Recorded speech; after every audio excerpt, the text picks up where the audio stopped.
First of all, thank you all for being here. Good morning. As you know, it is an open buffet, so please feel free at any time if you need to get up and go out and get something else to eat or drink. I'd like to thank the Miyako for all their work this morning in setting this up. We're really excited at the Torrance Area Chamber of Commerce to have our first inaugural State of the State. And we'd like to welcome California Assemblymember representing the 66th District, Al Muratsuchi, and thank him for making himself available.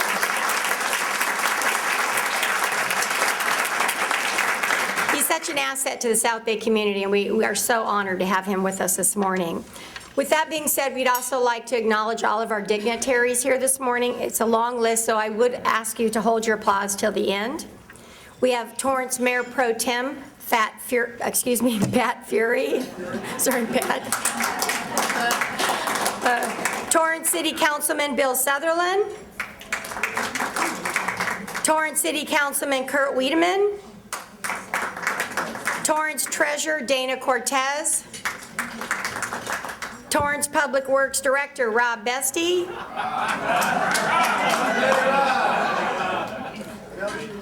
Torrance Police Chief John New.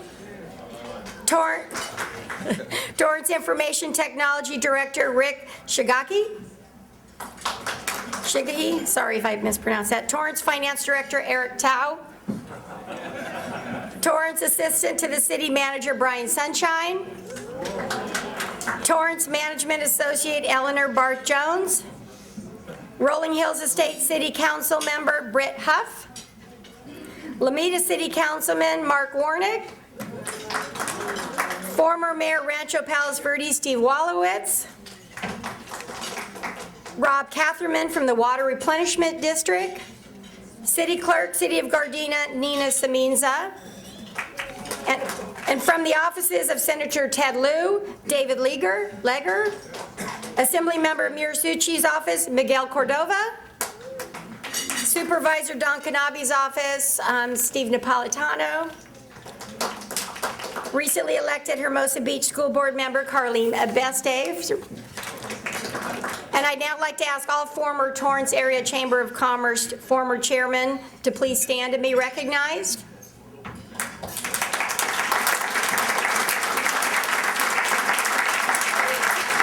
And now all current board members under my leadership, yes, stand.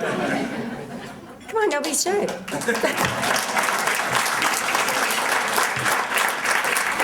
Of course, we couldn't do any of these events in the chamber without our great ambassadors. So if any of you are here, please stand. Thank you so much. All right, now let's get on with the show. This is the first State of the State in the Chamber's platform for our California elected officials to speak to our members on business issues facing the South Bay and how Sacramento is working for the needs of our business community. This year, we're pleased to have our Assembly member with us to address this body. He has worked with our chamber on a variety of key issues. Some of those include Assembly Bill 880, which addressed large employers' medical benefits, responsibility for their employees, and Assembly Bill 1214, which helped fund Southern California Regional Occupational Center right here in Torrance. He was very instrumental in helping save that from closing its doors earlier this year, and we look forward to hearing more from him later in the program. Assemblymember Muratsuchi is also the chair of the California State Assembly Committee on Veterans Affairs, whose primary jurisdictions are the Cal Vet Loan Program, Department of Veteran Affairs, National Guard, state military, and our veterans. For this, I'd like to welcome former Torrance Area Chamber of Commerce board member, Army veteran Ray Frew to the stage for the Pledge of Allegiance. And I'd also like to, at this time, introduce the Torrance Police Department Honor Guard and ask everybody to stand as the colors are being posted. Honor Guard, stand. Forward.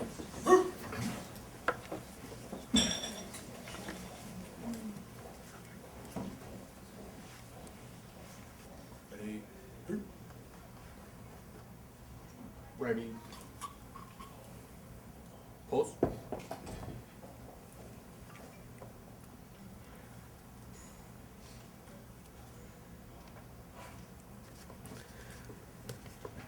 Ladies and gentlemen,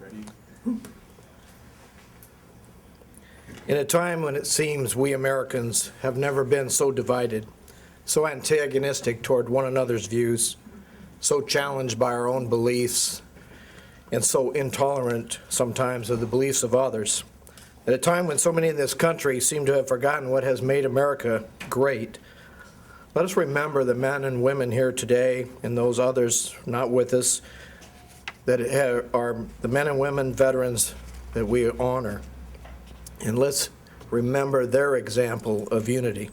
They fought in World War II, Korea, Vietnam, Kuwait, Somalia, Afghanistan, Iraq, Libya. They served in different branches of the armed forces, wore different uniforms, but they fought for this same flag. They fought for this land of the free and this home of the brave. So let us all reaffirm our commitment to the greatest country on earth with this pledge. Ready? Begin. I pledge allegiance to the flag of the United States of America and to the republic for which it stands, one nation, under God, indivisible, with liberty and justice for all.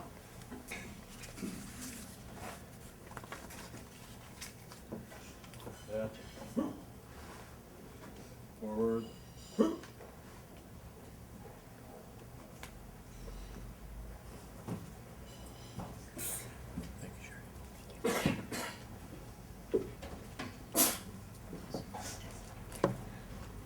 Thank you, Ray, and the color guard. You may be seated.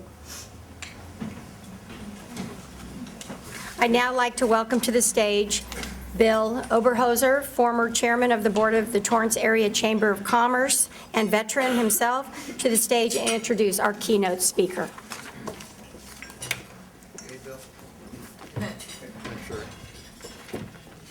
Good morning, everyone. The resume is extensive but impressive, so bear with me, and then we will bring up our speaker. Assemblymember Al Muratsuchi served as a prosecutor and a school board member before he was elected in November of 2012 to represent California's 66th Assembly District, which includes the cities of Gardena, Hermosa Beach, Lomita, the Los Angeles communities of Harbor City and Harbor Gateway, Manhattan Beach, Palos Verdes Estates, Rancho Palos Verdes, Redondo Beach, Rolling Hills Estates, Torrance, and the unincorporated communities of El Camino Village and West Carson. Muratsuchi served as a prosecutor and deputy attorney general with the California Department of Justice for over 11 years. Prior to joining the Department of Justice in 2001, he was a prosecutor with the Los Angeles County District's Office and the Santa Ana City Attorney's Office. As a prosecutor, Muratsuchi has put gang members, sex offenders, and drug dealers behind bars, as well as cracked down on rogue doctors and other healthcare providers. Muratsuchi also served as a Torrance Unified School Board member for over 7 years. His fiscally responsible leadership on the school board helped the district consistently deliver balanced budgets and a healthy rainy day reserve fund despite huge state budget cuts. At the same time, Muratsuchi helped maintain Torrance's reputation as a high-achieving school district, with test scores rising every year during his 7 years on the school board. As school board member, Muratsuchi played a key role in initiating the largest school repair and modernization program in the district's history. Regionally, Muratsuchi has been an active volunteer in the South Bay and Los Angeles area for many years. He has served as chairman of the Torrance Planning Commission and a member of the Torrance Environmental Quality and Energy Conservation Commission. He has also served as president of the Torrance City Sister Association, president of the South Bay JACL, and on the board of directors of the Southern California Regional Occupational Center, Little Tokyo Service Center, and the League of Women Voters of Torrance. Assemblyman Muratsuchi lives in Torrance with his wife and daughter. He is a graduate of the University of California, Berkeley, and the UCLA School of Law, and an alumnus of the Coro Foundation Public Affairs Fellows Program. Ladies and gentlemen, please join me in a warm welcome to Assemblymember Al Muratsuchi.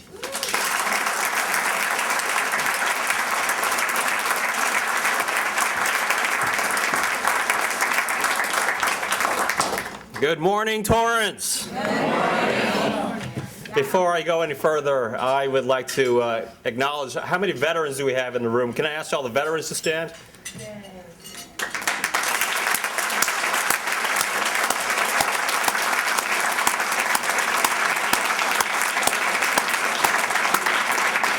I thank Donna for the veterans theme today, and I thank all the veterans for your service to our great nation. I want to, before I go any further, also I want to give special thanks to Donna Dupron and the Torrance Chamber for giving me this wonderful opportunity. Your first State of the State event. I will make sure that this is not your last. So, Bill, it's Bill. Yes, thank you. Bill introduced me earlier, but I live in Torrance with my wife and daughter. I've been living in Torrance for almost 20 years now, and I'm very honored to be able to join you this morning for your first State of the State event. I'm also very privileged. I consider myself one of the luckiest people around to be able to represent one of the most, what I consider to be the most beautiful assembly district in the entire state. You know, the beach cities, Torrance, Palos Verdes, Gardena, Lomita, Harbor City, Harbor Gateway, the entire South Bay. I'm very proud to be able to represent the South Bay in the legislature. And I like to brag up with my colleagues in Sacramento about how beautiful it is down here. One other thing I wanted to point out is that right after I got elected last November, we had to locate our district office. I have a capital office and a district office. And I instructed my staff to find an office located right next to the Torrance Chamber of Commerce, because I wanted to send a message to the Torrance community and to the entire South Bay business community that we wanted to be right next to, working closely with the business community. And so our office is located right next to the Torrance Chamber of Commerce at Torrance and Madrona.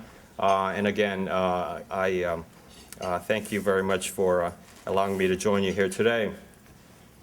So we are here to talk about the state of the state. And let me just cut to the bottom line. I'm going to conclude that the state of the state is that we're getting better overall, but we still have a lot of work to do. We had a very productive year. We overcame years of dysfunction and partisan bickering to get a lot done. We passed an on-time, balanced budget with over a $1 billion reserve. We passed that balanced budget without the legislature passing any new taxes. I know that voters passed Proposition 30 last November, but the legislature this year, we did not pass any new taxes. And this is, I know there are a lot of people that were concerned about what was going to happen up in Sacramento with the Democrats taking a supermajority, two-thirds majority in both the Assembly and the Senate. Well, those fears have not come to realization. We did not pass any new taxes, and Proposition 13 remains intact.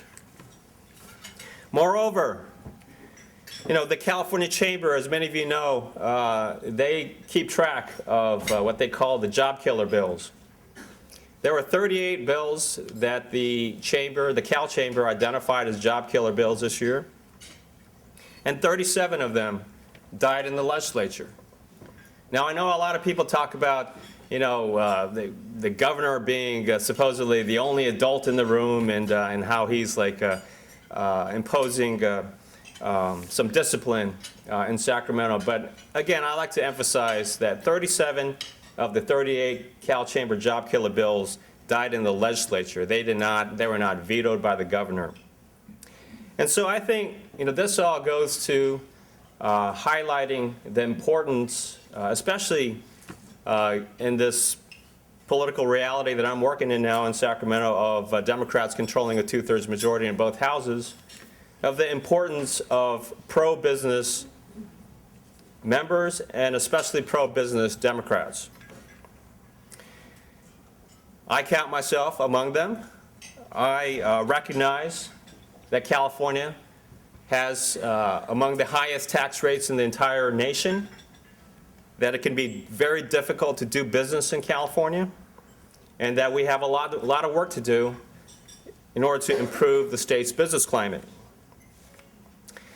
I'd like to highlight some of the priorities that I've been focusing on, what I believe to be the priorities of the South Bay, and those are jobs, education, public safety, and of course, for me personally, something very important to me and to many of those of you in this room, veterans. So let me talk about the jobs front first. We all know that California's economy has continued to recover from the so-called Great Recession. You know, as a former Torrance school board member, I had to deal with all the devastating state budget cuts from 2007 to 2012. But California's coming back, and we know that from a wide range of indicators. California at one point has slipped to being the 9th largest economy in the world. If California were a country in and of itself, at one point we had slipped from 8th to 9th. We've gone back to being the 8th largest economy in the world.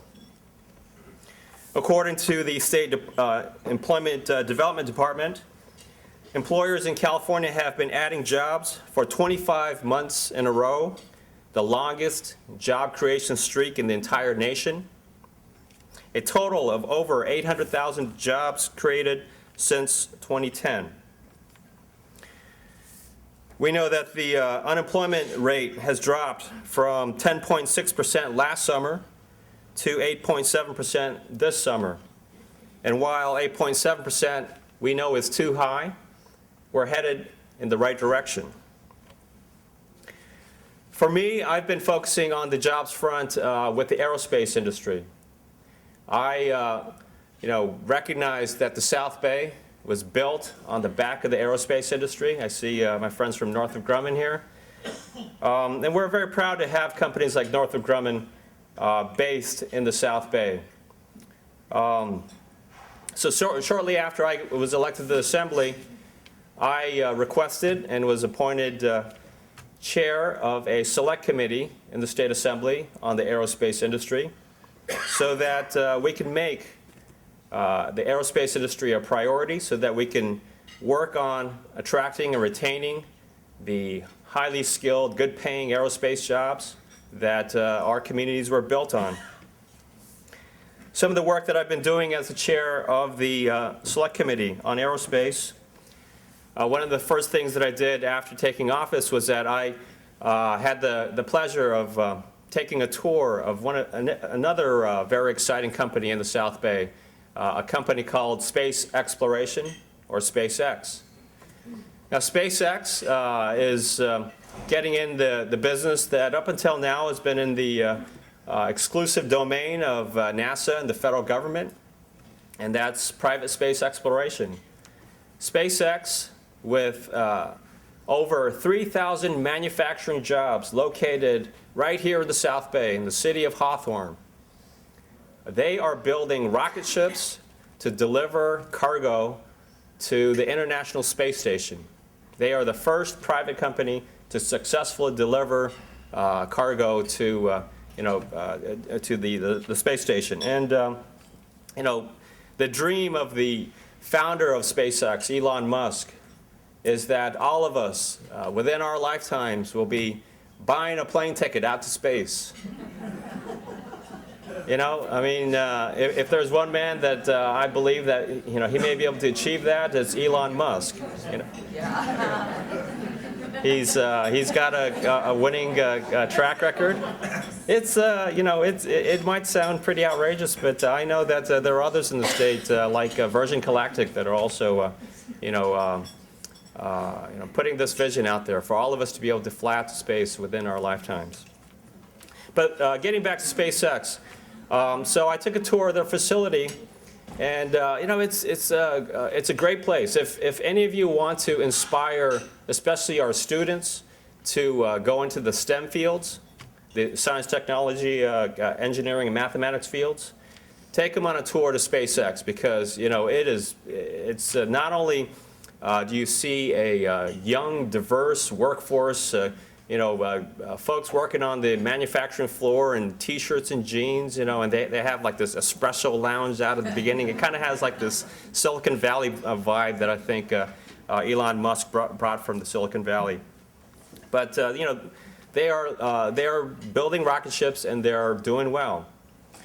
But they were hit with an unexpected tax bill from the LA County Tax Assessor's Office. And I see Steve here. Maybe, I know. We want to talk about the assessment. Separate elective. I do know that Supervisor Kanabe promised to look into it further and to take action on it, and so I appreciate Supervisor Kanabe's support. But so they were hit with this tax bill where, up until now, rocket ships were not taxed because they were in the domain of NASA and the federal government. But now that private companies are building rocket ships, they're being taxed. And so, I introduced an Assembly bill, AB 777, which seeks to clarify the tax code. So basically, we give a tax break to companies like SpaceX and others engaged in private space exploration so that we can establish that industry right here in the state of California. Because they were talking about how if they have to deal with these tax issues, they're going to have to move to Texas, our favorite state.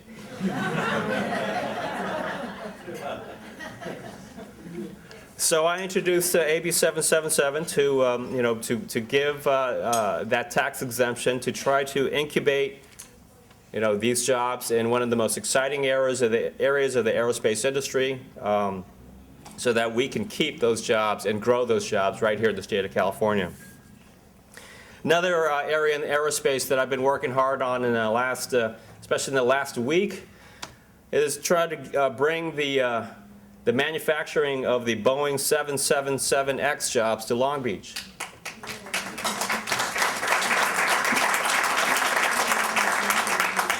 I think, I'm sure there are many of us in this room here who have a family member in the aerospace industry who have perhaps worked for Boeing.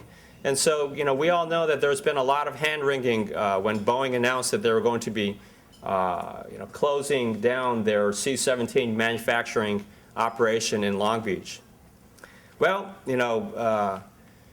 as we were concerned about and approaching the 2015 when Boeing announced that they were going to be closing down, Boeing, we had a surprising development. We expected that they were going to be awarding a contract for a 20-year contract for the building of their next generation of jet airliners, the 777X, to their Puget Sound facilities up in Seattle.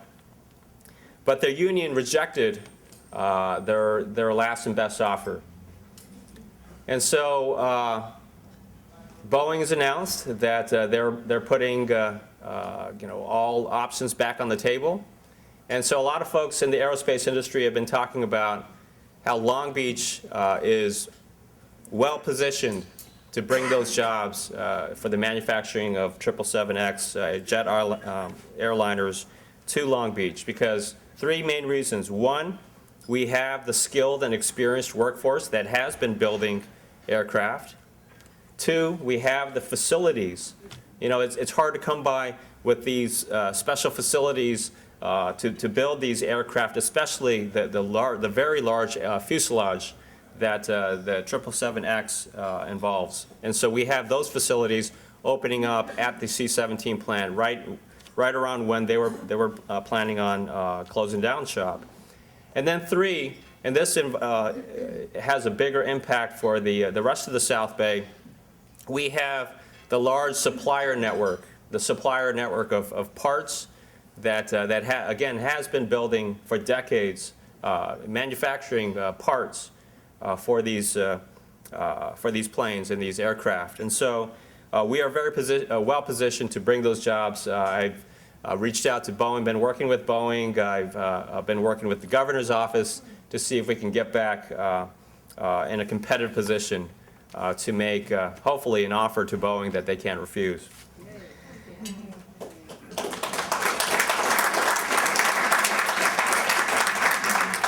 So that's aerospace. The next area I'd like to talk about is education.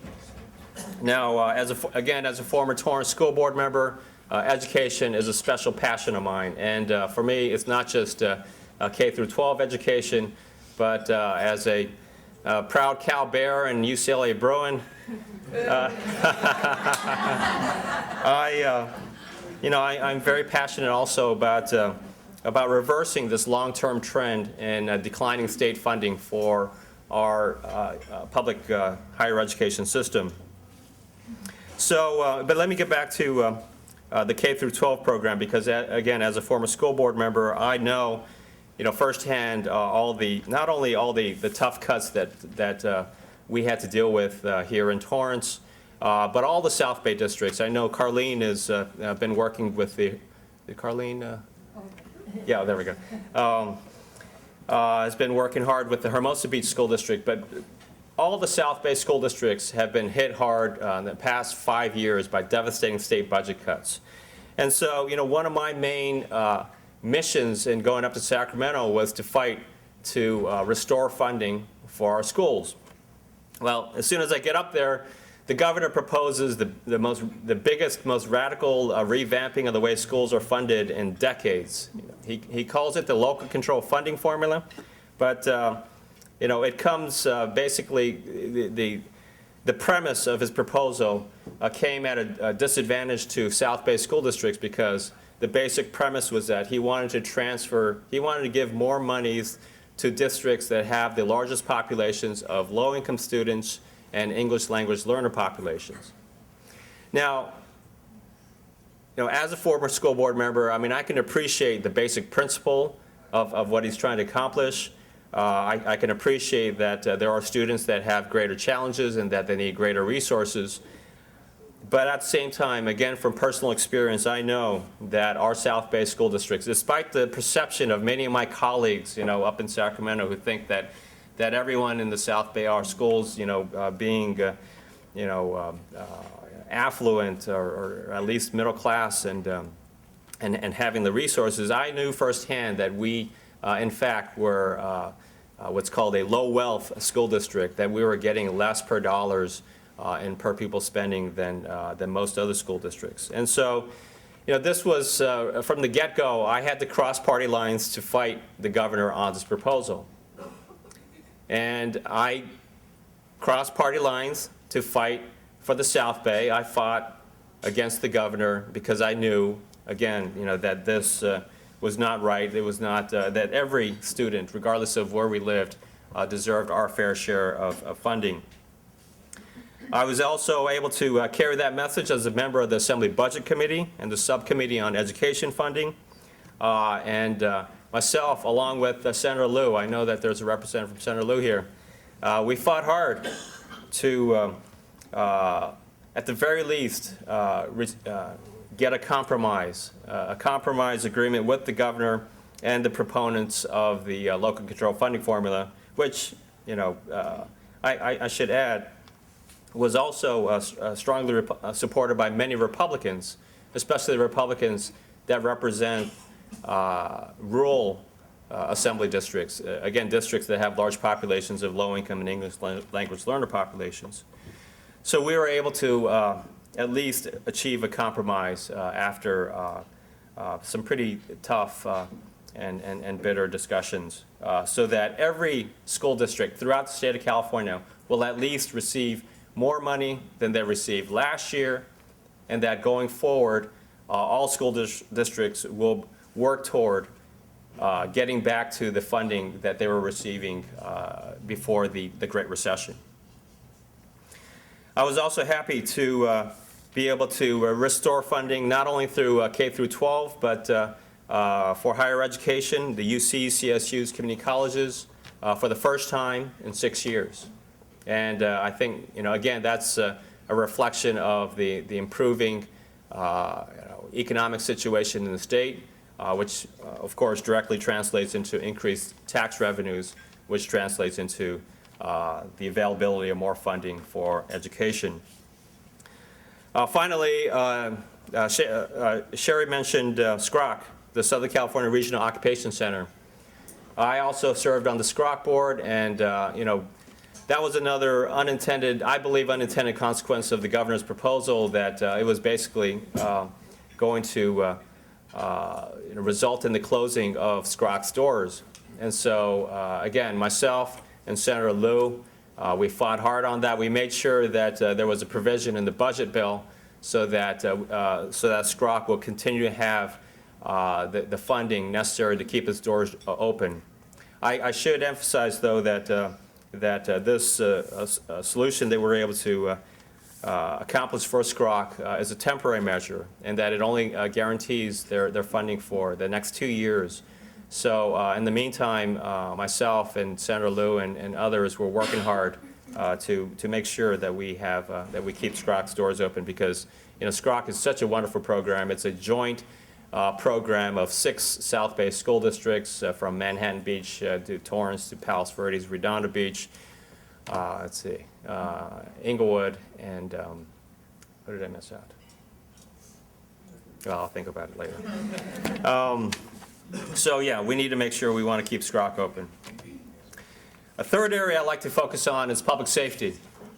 And I'm in touch, myself and my office is in touch with Chief New and with South Bay police chiefs to make sure that we are responsive and we're representing your concerns and the priorities for public safety up in Sacramento. And I hear over and over again that the #1 concern of public safety is realignment. Realignment is a situation where it all started with a bunch of liberal federal judges that ordered the state that the state prisons are overcrowded, and that we were providing inhumane medical and other services to our state prisoners, and that they ordered the state to drastically and within a short period of time reduce the state's prison population. So, what happened prior to my joining the legislature is that the legislature passed Assembly Bill 109, which essentially started sending more criminals to our county jails instead of state prisons. Well, the problem with that is that our county jails were already overcrowded. And so the bottom line, we have a situation now where our county jails are so overcrowded that those who are being sentenced to county jail are only serving like 1/10 of their sentences on average. And the word is getting out to the gangbangers and the criminals out there that, especially if you commit a misdemeanor, or if you commit a felony for which you now are sent to county jail instead of state prison, that you're pretty much in and out. And that clearly is not serving as a deterrent, and we're concerned. Chief New has shared statistics with us about how there's appears to be an uptick, an increase in property crimes, and especially residential burglaries, because the whole what is it called, the knocking, going back in the back and breaking in the back. And this happened to my next door neighbor in Torrance. And so I know, again, I feel firsthand what is happening with this realignment crisis. So I introduced a bill that was sponsored by the California Police Chiefs Association to try to at least give law enforcement the tools they need to create this inter-county criminal database, so that public safety statewide can keep better track of these criminals that are being released early. And the probation not having the resources to keep track of many of these people being released early. But it's an ongoing fight. The basic situation that we're facing now, and it's a very tough situation, is how do we keep our most dangerous criminals behind bars so that we can keep our neighborhoods safe, given the limited resources that we have, given the limited state prison space that we have, given the limited county jail space that we have. How do we balance those priorities, especially where the corrections budget and the state budget is exceeding the state budget for higher education. Now, I don't know about you. I mean, even as a former prosecutor, I am not happy with that situation where we're spending more on corrections than we are on higher education, because I believe that we should be, we should try to invest in people so that through education, so that they don't choose a life of crime, that we can make them into productive citizens instead of just locking them up and keeping them behind bars. But that's another tough situation that we have a lot of work to be done. Finally, I'd like to talk about a priority that's certainly not last. It's last but not least. In my talking points today is my work on veterans. I'm very privileged to be serving as the chair of the Assembly Veterans Committee, and we're able to accomplish a lot for veterans this year. You know, California has the largest population of veterans in the entire nation. But we also have the unfortunate distinction here in LA of being the nation's capital to the largest population in the country of homeless veterans. And there are a lot of complicated reasons for why we have so many homeless veterans. But the fact remains, there was a front page article in the Daily Breeze, I think 2 Sundays ago, right before Veterans Day, about how 1 in 9 homeless people in LA County are veterans. So, President Obama on Veterans Day at Arlington Cemetery, he gave a speech and he talked about how we as a nation will be judged not only by the strength of our military at home and abroad, but also by how we treat our soldiers in need when they come home. And so I really took his words and his challenge to heart. We've been working hard on 2 main priorities this year. One is to try to give our soldiers, give our veterans more resources so that we can cut down on this over year-long delay in the processing of VA, Veterans Affairs disability claims. Over a year long. There's nothing that pains me more than this image of a veteran coming back from Iraq and Afghanistan and having disabilities to deal with, but having to come home to fight yet another war, a war against the VA bureaucracy. And so, and with over a year in delay in the processing of our disability claims, we need to do better to serve our veterans who served us. So I was happy to be able to push for and help form a joint federal-state task force so that we're getting our federal VA, our state California Department of Veterans Affairs, and our county veteran service officers to be working together to coordinate resources to basically provide individual soldiers with more support, more help in the filing and processing of the disability claims, in hopes that will help cut down on the claim backlog.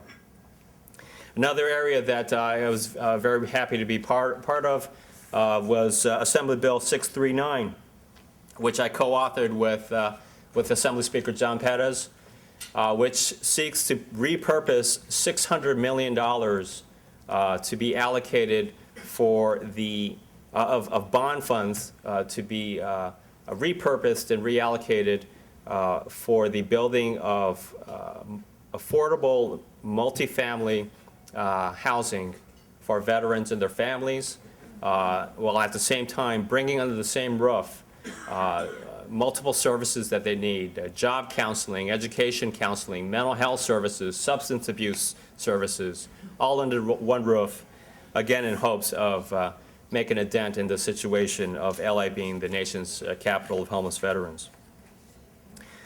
So I talked a lot today, but again, I really appreciate the opportunity to work with the Torrance Chamber and with all of you in this room.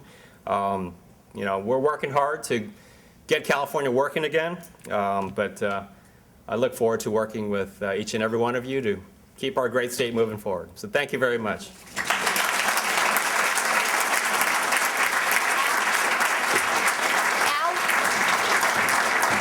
Can you stay up here? Also, are there any questions? Does anybody have a question that you want to ask him before he leaves?